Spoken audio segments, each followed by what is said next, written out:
How you doing? Welcome to the basic training review of the Rogue Fitness S2 squat rack. This is the rack that I decided to purchase after reviewing and having to make the decision between this one and the Elite FTS 3x3 Classic squat rack, which I really wanted to get. However, because of space limitations and cost considerations, I had to go with the Rogue S2 because it just fit my purposes better and for the cost. The footprint of this rack is about 4x4. Nice interior squatting space, but it's pretty easy to step out of the rack. It's a bit smaller than some of the other squat racks, the full power racks that you'll see out there, by a few inches. If you're benching and you have really wide arms, I do. Sometimes it might feel a little bit claustrophobic, but you get over that pretty quick if you bench correctly, which means your elbows stay in and they're not flared out, bumping on the safety spotter bars there. As you can see, the quality of this rack is pretty impressive for what you get. Considering the price point and the package deal and the shipping, this is a really hard offer to beat. One of the things that sealed the deal for me was the west side hole spacing, where you have more space between the holes where you would normally be squatting and the area where you would normally be benching. The holes are spaced a little closer together. The safety spotter racks here, they are a separate part of the package, and I think they're rated from about 500 pounds, even though I did see one comment that said they're rated for about 700 pounds. There's your safety pin there, holding it in place. And you can see the assembly is very straightforward, very simple. The fit and finish of this product is pretty impressive. Everything came together really nice.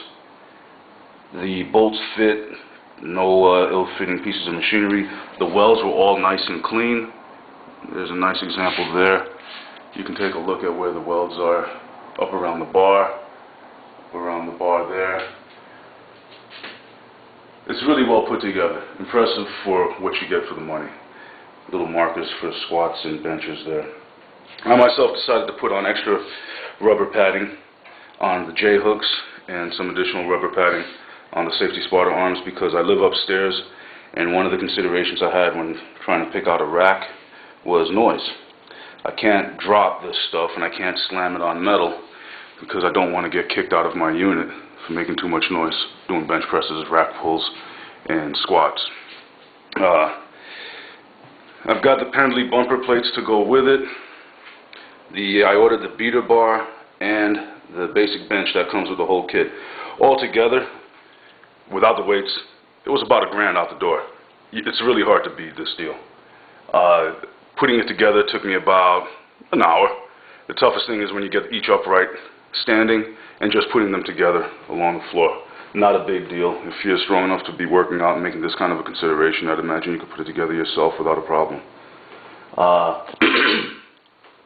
As far as different modifications that you can make to it, I don't know yet if the size of the pinholes will permit you to use other accessories from other manufacturers that you can clamp onto a bar.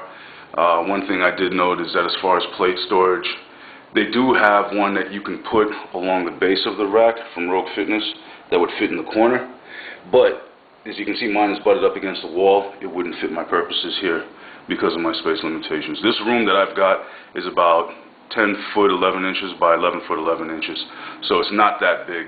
The side of the bar here, you have a couple of adjustment pins for the height of the chin bar, and it's a nice deal because you get 2 chin bars. You can see I have some blast straps, some blast strap type equipment hanging from there. Sturdy enough to do nice pull-ups from. I can't do kip-up type pull-ups because it's right next to my window. But it's nice to have that choice of whether to put the thicker bar on the bottom or the top and work with a more narrow bar depending on the size of your hands. Bench is a great deal. I would say for anyone thinking about making this kind of a purchase, do it sooner rather than later because I don't see the cost of shipping going down. And actually the cost of shipping was one of the main determinants along with the overall cost of the package when making my decision. One day I do hope to have a bigger space, and if I do, I would go with the 3x3 rack, the classic rack, because it's a phenomenal rack and a great starter piece of equipment for a home gym. But if you live upstairs you know, and you've got a small room, this is really tough to beat. As far as flooring, I've got a 4x6 piece of plywood on the bottom. It's more rigid than most of the other pieces of wood, and as far as being cheaper than any sort of a hardwood, definitely the way to go. Took a 4x6 stall mat, cut that into a couple of pieces. One thing I would say is, when you're building a gym and you're putting in rubber flooring, consider the overall height of your room. Why? Because this lifts everything up about an inch from the floor.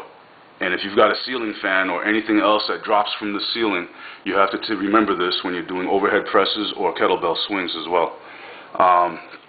Overall, I'm really impressed with this rack. I've been using it now for about a month, and really, I've got nothing to complain about. The rubber padding does help absorb that noise when I put it on the safety bars and on the J-hooks. And other than that, I look forward to buying more equipment to see if I can accessorize this rack a little bit.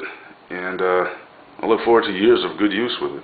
I mean, I don't see myself growing out of this thing, because it'll always find a space for a novice lifter or an experienced lifter. And it's easy to move, easy to break down, doesn't weigh a ton. And that small footprint of a 4x4 spacing, even though the floor spacing may take up that 4x4 space, well, you can still walk around this rack once you pull those safety Sparta arms down. And so, if you have a small room, good choice. Flooring, keep that in mind when you're designing your gym. The beater bar, I can't notice a difference when I'm pulling weights with it versus one that's, you know, supposedly Olympic regulation. I don't know, the bar just seems to work fine. So I'm happy overall with everything I've got here, and I'd strongly recommend it to anyone else if you've got space considerations and limitations. Alright, Randy Voyard, Basic Training, signing off. Thanks.